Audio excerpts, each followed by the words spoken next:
Good morning friends. This is lecture number 4. Lecture number 4 के अंदर मैं synopsis on direction cosines and direction ratios, direction cosines और direction ratios के ऊपर synopsis हम देख रहे हैं और फिर उसके ऊपर बेस्ड हम प्रॉब्लम सॉल्व करने वाले हैं। प्रीवियस 3 लेक्चर्स के अंदर मैंने पहले लेक्चर में dot product, cross product, scalar product और this section formula, internal division, external division, midpoint formula, centroid formula for triangle, centroid formula for tetrahedron, ये सभी के रिजल्ट्स वगैरह दिए थे, इन सेंटर का फॉर्मूला वगैरह। ठीक है, इन द नेक्स्ट 2 लेक्चर्स हमने उसके ऊपर बेस्ड प्रॉब्लम सॉल्व किए थे। ठीक है, सो अभी हम ये सिनॉप्सिस देख लेते हैं direction cosines and direction ratios के ऊपर। ओके, चलो लुक है, समझो ये एक लाइन है, ये एक्स एक्सिस है, ये लाइन स्पेस के अंदर है, ये लाइन एक्स एक्सिस के साथ समझो अल्फा डिग्री बनाता है, कितना अल्फा। ठीक है, वाई एक्सिस के साथ बीटा बनाता है, this is y axis, Y axis के साथ बीटा बनाता है, और ये जेड एक्सिस है, जेड एक्सिस के साथ गामा बनाता है। सो अल्फा बीटा गामा, ये अल्फा बीटा गामा को डायरेक्शन एंगल्स कहा जाता है। क्या कहा जाता है? डायरेक्शन एंगल्स, शॉर्ट फॉर्म में लिखा है DAS, alpha beta gamma, they are the angles made by the line which is in the space with x, y and z axis respectively. ठीक है, तो ये x एक्सिस के साथ, ये y एक्सिस के साथ एंगल बनाता है, ये z एक्सिस के साथ एंगल बनाता है, जो लाइन स्पेस में है उसकी बात कर रहा हूं मैं। अगर मैं तीनों का कॉस ले लूं, if I take cos on, देखो तीनों का cos, cos alpha, cos beta, cos gamma, तो they are called direction cosines. क्या बोलते हैं उसको? Direction cosines. They are also denoted by L, M, N respectively. इसको हम LMN, ठीक है, रिस्पेक्टिवली बोल सकते हैं इसको। ठीक है, फिर उसके बाद एक term direction ratios, A, B and C, ये एक स्पेशल नंबर्स है, these are special numbers, A, B and C, they are special numbers. ये डायरेक्शन रेशियोज, इसको डायरेक्शन नंबर्स भी कहा जाता है, डायरेक्शन रेशियोज या डायरेक्शन नंबर्स। ये 3 स्पेशल नंबर्स है।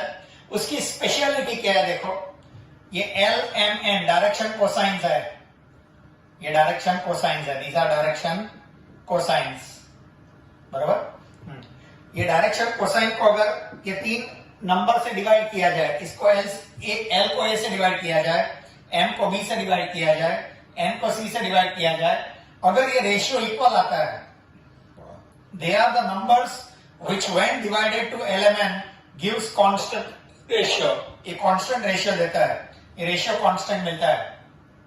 चलो एक एग्जांपल दे रहा हूं, एक example, what do you mean by this? ये क्या है, उसके लिए एक एग्जांपल दे रहा हूं। समझो एक लाइन है, वो एक्स एक्सिस के साथ 60 डिग्री बनाता है, कितना डिग्री? 60 डिग्री। वाई एक्सिस के साथ 45 डिग्री बनाता है, कितना बनाता है?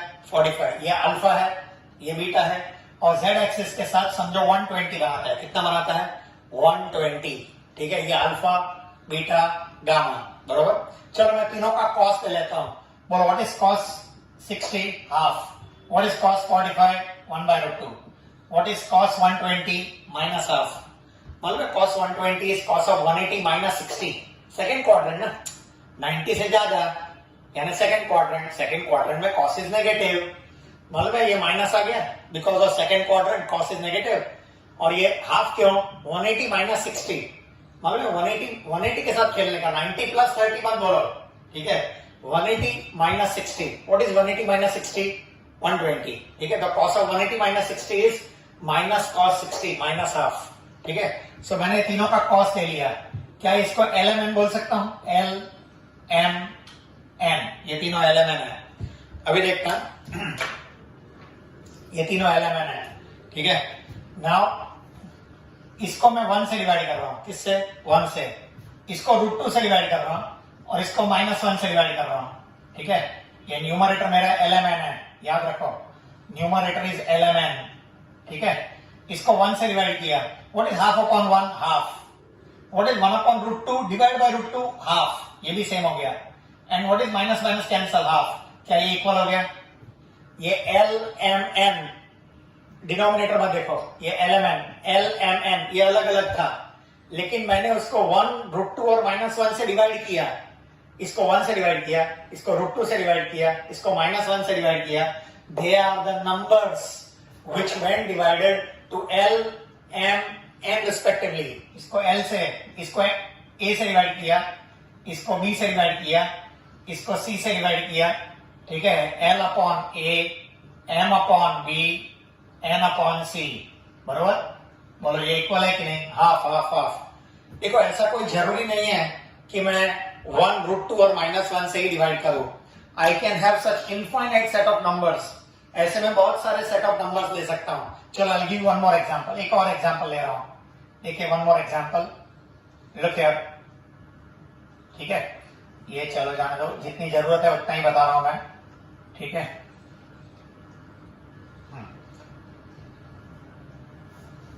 Look here again. हाँ बोलो. हाफ था, 1/√2 था एंड -हाफ था, बराबर. क्या ये L M N है? L M N, क्या ये तीनों इक्वल है? जी नहीं, दे आर नॉट इक्वल. अब देख मैं क्या कर रहा हूं. इसको √2 से डिवाइड कर रहा हूं, इसको 2 से डिवाइड कर रहा हूं, इसको -√2 से डिवाइड कर रहा हूं. बोलो अभी भी इक्वल हो गया. 1/√2, 1/√2, 1/√2. Are they equal? यस.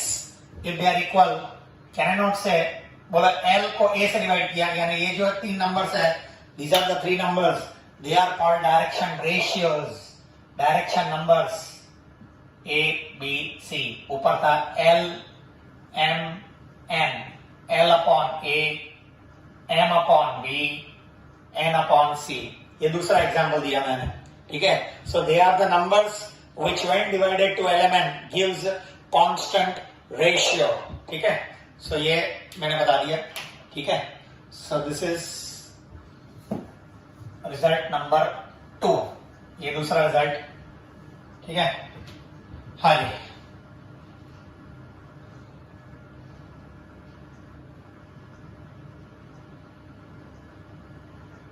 या नाउ सी हियर. ठीक है, अभी यही रिजल्ट को हम सिंप्लीफाई करेंगे ना आगे. If I simplify this further, यही रिजल्ट को हमने थियरम वगैरह में बताया है, तो L M N का ABC के साथ रिलेशन मिलेगा. I get relation of direction cosine with direction ratios.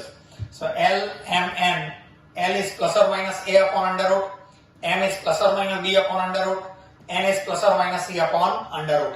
A square plus B square plus C square सब जगह वही है. सो ये रिजल्ट्स देखो, ये सब का यूज मैं प्रॉब्लम्स में करने वाला हूं.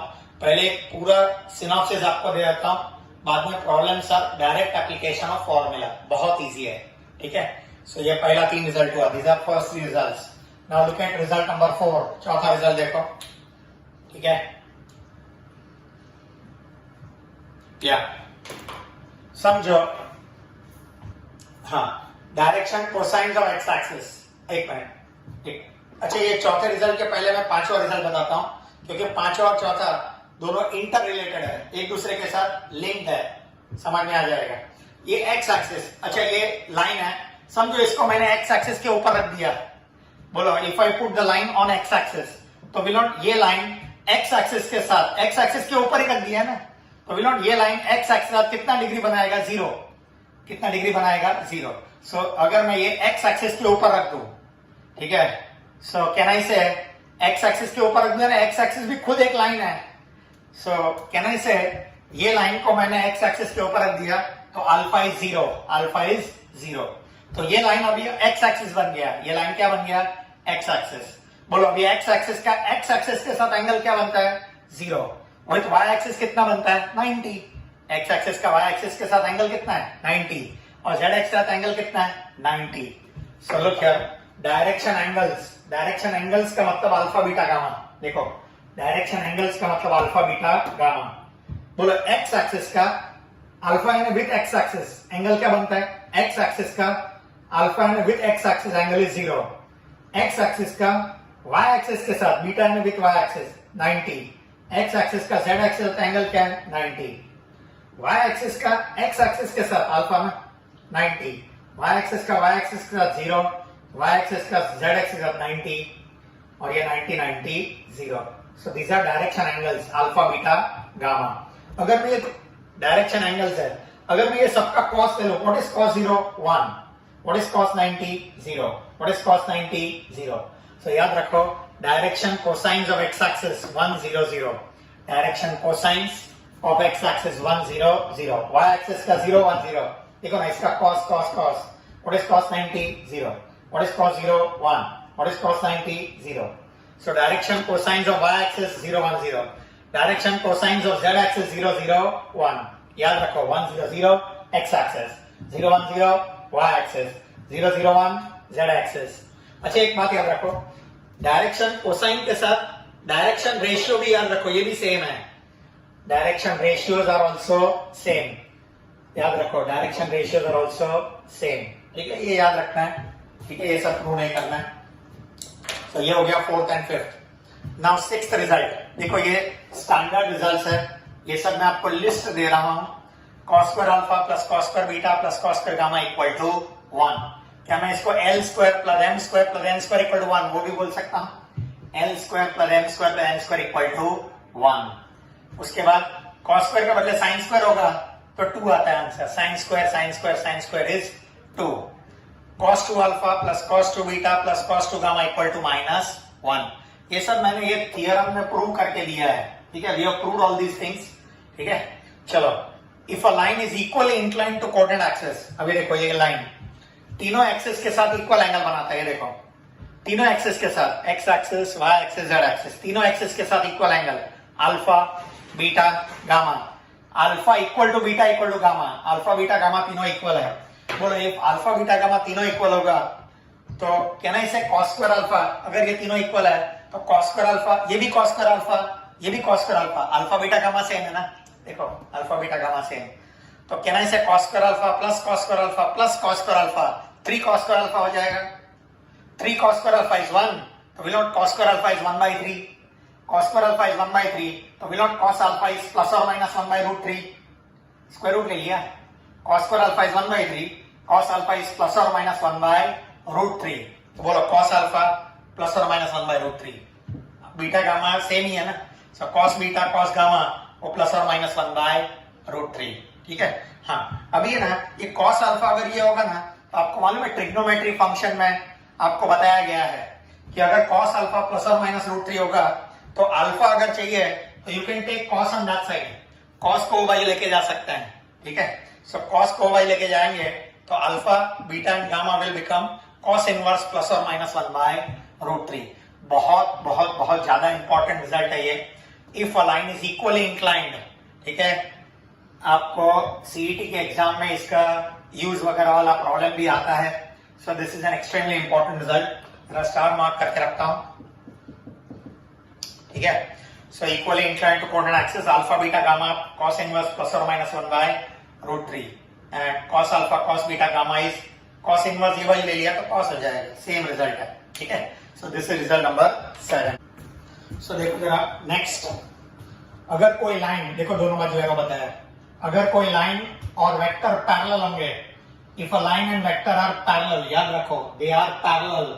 अगर पैरेलल होंगे तो वेक्टर का जो कंपोनेंट्स है, लुक यार, वेक्टर का जो कंपोनेंट्स, ये देखो, वही लाइन का दिया 2 3 4, वही लाइन का डायरेक्शन रेशियो एबीसी होता है. Direction ratio ABC, direction ratio. ठीक है, याद रखो, if the line and vector are parallel then the components of the vector are same as direction ratios of the line. ठीक है, एक बात. दूसरी, अगर किसी लाइन के ऊपर का 2 पॉइंट मालूम है, अगर किसी लाइन के ऊपर का 2 पॉइंट मालूम है, x1 y1 z1, x2 y2 z2, अगर 2 पॉइंट मालूम है तो x2 minus x1, y2 minus y1, z2 minus z1, ये लाइन का डायरेक्शन रेशियो, ये देखो ना, subtract ABC, direction ratio x2 minus x1, y2 minus y1, z2 minus z1. उल्टा भी चलेगा, x1 माइनस x2 किया तो भी चलेगा. तो फिर y1 minus y2, z1 minus z2 करने का. They are direction ratios. So अगर किसी लाइन के ऊपर 2 पॉइंट दिए होंगे ना तो भी डायरेक्शन रेशियो मिल सकता है. ठीक है. सो ये 2 मिल गए. अच्छा, नाउ 10th रिजल्ट.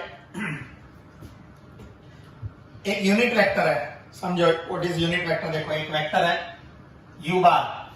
ठीक है, एक वेक्टर u बार है. मैंने इसके डायरेक्शन में सॉरी, इसके डायरेक्शन में एक यूनिट वेक्टर लिया है ई बार। देखो ये यू बार है, मैंने उसके डायरेक्शन में यूनिट वेक्टर लिया है ई बार, ठीक है। ये यूनिट वेक्टर है, इसका लेंथ 1 है। यूनिट वेक्टर का मतलब इसका लेंथ 1 है, और ये एक वेक्टर है जिसका लेंथ कुछ भी हो सकता है 1 के अलावा। 1 होगा तो यूनिट वेक्टर बोलते हैं, ठीक है। सो यूनिट वेक्टर अगर बोला तो उसका दो फॉर्मूला है, दो फॉर्मूला। एक या 11th वगैरह में भी नहीं, 11th में भी नहीं देखा होगा। सो याद रखो, क्योंकि पहले 11th इसलिए मैंने बोला गलती से, क्योंकि पहले क्या होता था, डॉट प्रोडक्ट क्रॉस प्रोडक्ट वगैरह 11th स्टैंडर्ड पिछले साल की ही बात कर रहा हूं, ठीक है। अभी इस साल से अपना वेक्टर पूरा मर्ज हो गया है 12th के अंदर। पहले 11th में भी थोड़ा वेक्टर आता था, ठीक है। चलो, तो ये यूनिट वेक्टर का फॉर्मूला है। कोई भी यूनिट वेक्टर चाहिए ना, तो vector divide by its magnitude. कोई भी वेक्टर होगा ना, कोई भी वेक्टर उसको उसके मैग्नीट्यूड से डिवाइड कर दो। वेक्टर ये यू बार है, यहां से यहां तक का यू बार, उसको डिवाइड बाय इट्स मैग्नीट्यूड, इसका length. Vector divide by its magnitude, देखो vector divide by its magnitude gives you unit vector in that direction, gives you unit vector in that direction। तो आपको unit vector मिलता है in that direction, okay. So ये unit vector का एक definition है, ठीक है। So this is one more formula unit vector का, l i bar m j bar n k bar. ये एलिमेंट डायरेक्शन कोसाइंस, ठीक है। So l m n, l i bar m j bar n k bar, ठीक है। Direction cosines अगर होगा ना, तो e bar l i bar m j bar n k bar, ये यूनिट वेक्टर है। क्या ये unit vector? L m n होगा तो यूनिट वेक्टर है। ए आई बार बी जे बार सी के बाद यूनिट वेक्टर नहीं है डायरेक्ट। ये देखो, ये यूनिट वेक्टर नहीं है, इसका लेंथ 1 नहीं है। कैसे पता चला? Under root. चलो एक काम करते हैं, ये देखो मैग्नीट्यूड होगा ना, तो अंडर रूट तीनों का स्क्वायर करके ऐड कर, l square plus m square plus n square. मालूम है l square plus m square 1 होता है। Cos square alpha plus cos square beta plus cos square gamma 1, तो ये 1 है। ये थोड़ी ना यूनिट वेक्टर है, अंडर रूट। बोलो इसका मैग्नीट्यूड क्या है? देखो under root of 2 square plus 3 square plus 4 square, बोलो ये आएगा √29। क्या मैग्नीट्यूड 1 थोड़ी ना है? सो ये यूनिट वेक्टर नहीं है, ठीक है। सो ये यूनिट वेक्टर का फॉर्मूला है। बोलो 1 and 2, कैन आई से फ्रॉम 1 and 2 दोनों का लेफ्ट हैंड साइड सेम होगा तो can I equate the right hand sides? दोनों का राइट हैंड साइड को इक्वेट कर दिया, इसको वो भाई लेके गए, can I take this on that side? So this is result that I will be using in solving problems. ये प्रॉब्लम के अंदर इसकी भी जरूरत पड़ने वाली है, ठीक है। Okay, so there are 8 vectors which are equally inclined to coordinate axis, ठीक है। ऐसे 8 वेक्टर्स हो सकते हैं। वेक्टर बोलो या यूनिट वेक्टर, कोई भी चलेगा। There can be 8 unit vectors or vectors which are equally inclined to coordinate axis. Equally inclined to coordinate axis. देखो प्लस और माइनस 1/√3। देखो ना, मैंने आपको इक्वली इंक्लाइंड वाला एक रिजल्ट दिया था इसके पहले कि इक्वली इंक्लाइंड होगा तो एलिमेंट, देखो ना ये एलिमेंट का वैल्यू प्लस और माइनस 1/√3, प्लस और माइनस 1/√3 कॉमन ले लिया, ठीक है। सो प्लस और माइनस 1/√3, प्लस और माइनस 1/√3, प्लस और माइनस 1/√3, ठीक है।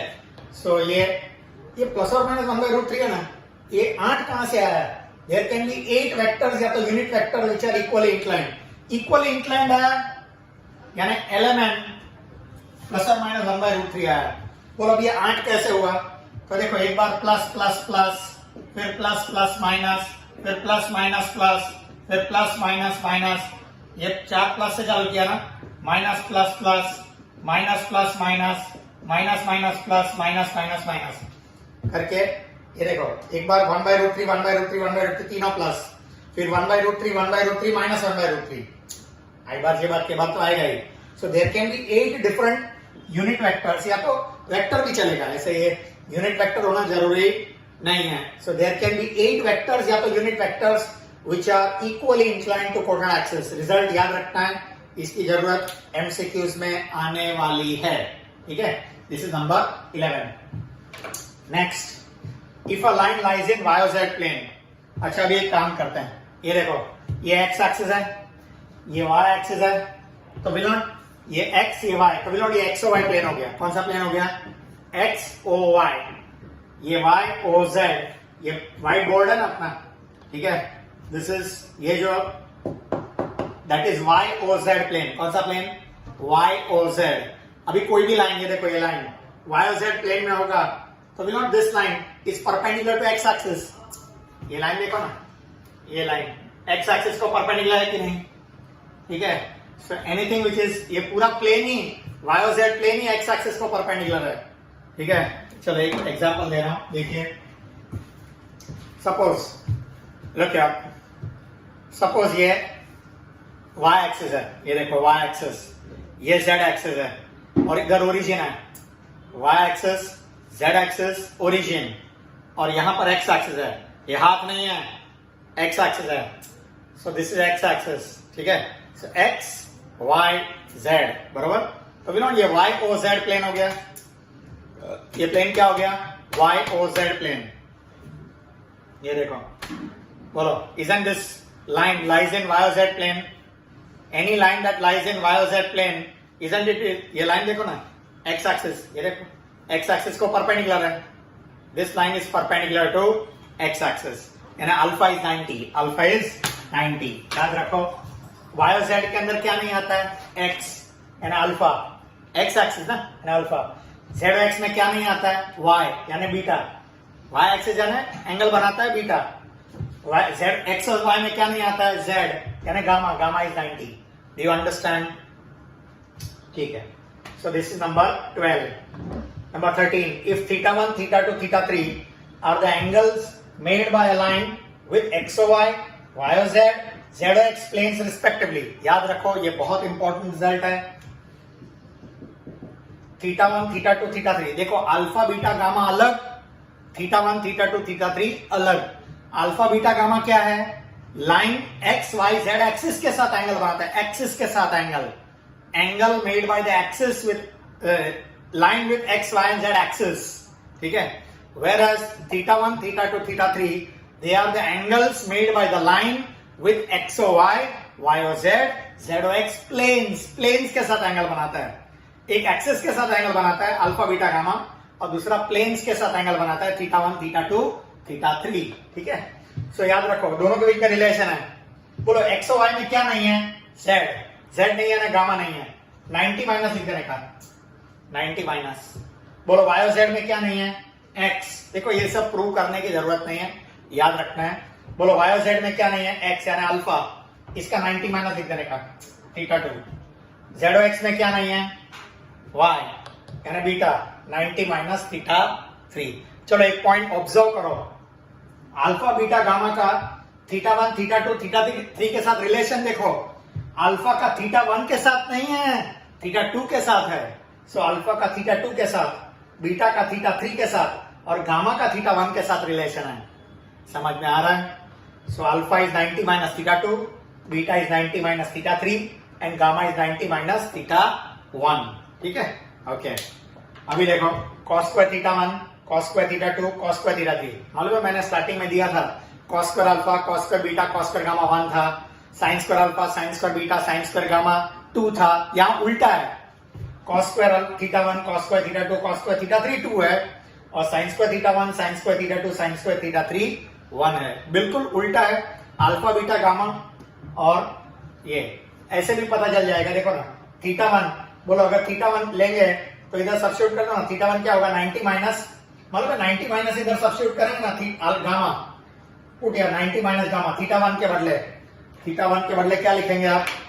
ये देखो, बोलो इधर θ1 के बदले if I right 90 minus gamma, मतलब है cos स्क्वायर 90 माइनस गामा है sin स्क्वायर गामा, यानी sin square gamma, sin square.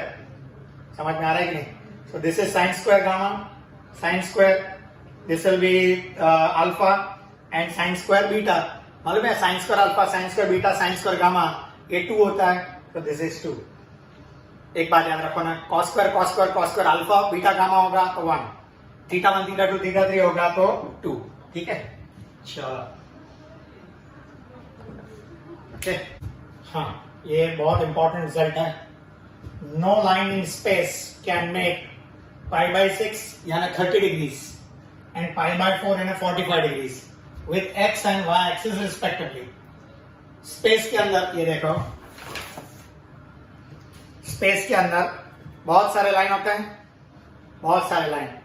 इनमें से ये क्वेश्चन, ये जो रिजल्ट है उसका कहना है इनमें से एक भी लाइन, इतने सारे लाइंस है स्पेस के अंदर तो कितने भी लाइन हो सकते हैं, इनमें से एक भी लाइन ऐसा नहीं होगा जो एक्स एक्सिस के साथ 30 डिग्रीज और वाई एक्सिस के साथ, ये देखो ये 30 और ऐसा 45, ऐसा एक भी लाइन नहीं हो सकता।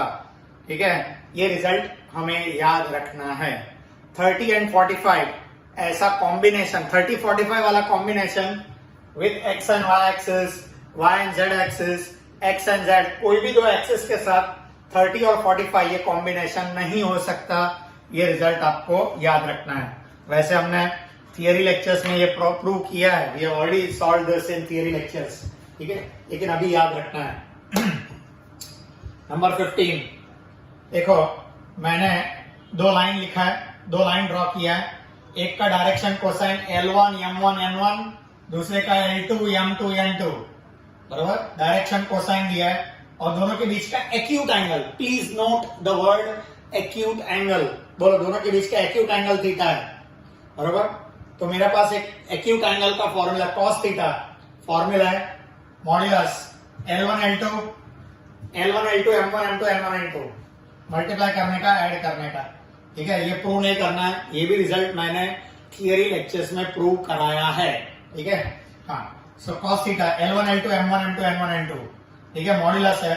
अगर एक्यूट शब्द का प्रयोग नहीं किया, find the angle between the two lines, find the acute angle between the two lines नहीं पूछा, find the angle between the two lines, तो मॉड्यूलस साइन निकाल देने का। ये जो मॉड्यूलस बनाया ना, ये मॉड्यूलस साइन निकाल देने का। ठीक है, then you get angle between the two lines. But angle तो ये भी है, दो लाइन के बीच का एंगल ये भी है। दिस एंगल इज ऑब्ट्यूस और ये एंगल एक्यूट है। तो एक्यूट बोलेंगे तो मॉड्यूलस बनाने का, एक्यूट नहीं बोला तो मॉड्यूलस बनाने का नहीं। ये पॉइंट याद रखो। ये डायरेक्शन कोसाइन के टर्म्स में रिजल्ट है, ये डायरेक्शन रेशियोज के टर्म्स में रिजल्ट है। A1 A2 B1 B2 C1 C2 upon under root of, देखो ये दोनों के बीच में मल्टीप्लीकेशन है, दोनों स्क्वायर रूट के बीच में मल्टीप्लीकेशन है। A1 square B1 square C1 square under root of A2 square plus B2 square plus C2 square. You understand? ठीक है, सो कॉस थीटा का ये दो फॉर्मूला है। ठीक है, दो में से कोई भी। वैसे ये रिजल्ट खाली आपको देके रखा है, प्रॉब्लम के अंदर इससे ज्यादा इसका यूज आने वाला है। ठीक है, वो जब प्रॉब्लम आएगा तब देखेंगे। Now see your next. अच्छा, एक बात बताता हूं, समझो ये जीरो हो गया, ये जीरो हो गया। बोलो जीरो का modulus zero, modulus cos theta zero, cos theta zero है, थीटा इज 90, थीटा इज 90, ये एंगल 90 डिग्री बन जाएगा। ये एंगल क्या बन जाएगा? 90 degree. The lines will become perpendicular, lines will become perpendicular. So this is the condition, L1 L2 plus M1 M2 plus N1 N2 zero होगा, then the lines are perpendicular. वैसे और एक रिजल्ट है, ये देखो, अगर ये जीरो हो गया, अगर ये जीरो हो गया, ठीक है, सपोज दिस इज जीरो, ठीक है, अगर ये जीरो हो गया तो क्या डिनोमिनेटर कैलकुलेट करने की जरूरत है? डिनोमिनेटर जीरो होता नहीं है। ठीक है, सो अगर ये जीरो हो गया, डिनोमिनेटर कैलकुलेट करने की जरूरत नहीं है। So cos theta is zero, theta is 90, cos theta is 0, theta is 90, तो भी lines are perpendicular. So these are the two conditions for the lines to be perpendicular. कोई भी दो लाइन को perpendicular होने के लिए ये कंडीशन है। मालूम है पैरेलल के लिए मैंने क्या कंडीशन लिखा था? पैरेलल यानी collinear, ratio equal ratio A1 upon B1, A2 upon B2, A3 upon B3. So that is the condition for two lines to be parallel, या तो कोलिनियर, और perpendicular के लिए ये कंडीशन है। ठीक है, ओके। नाउ 17th और 18th दोनों रिलेटेड है। देखो दोनों का डायग्राम ऑलमोस्ट सेम है, खाली ये डायरेक्शन रेशियो के टर्म्स में है और ये डायरेक्शन कोसाइन के टर्म्स में है।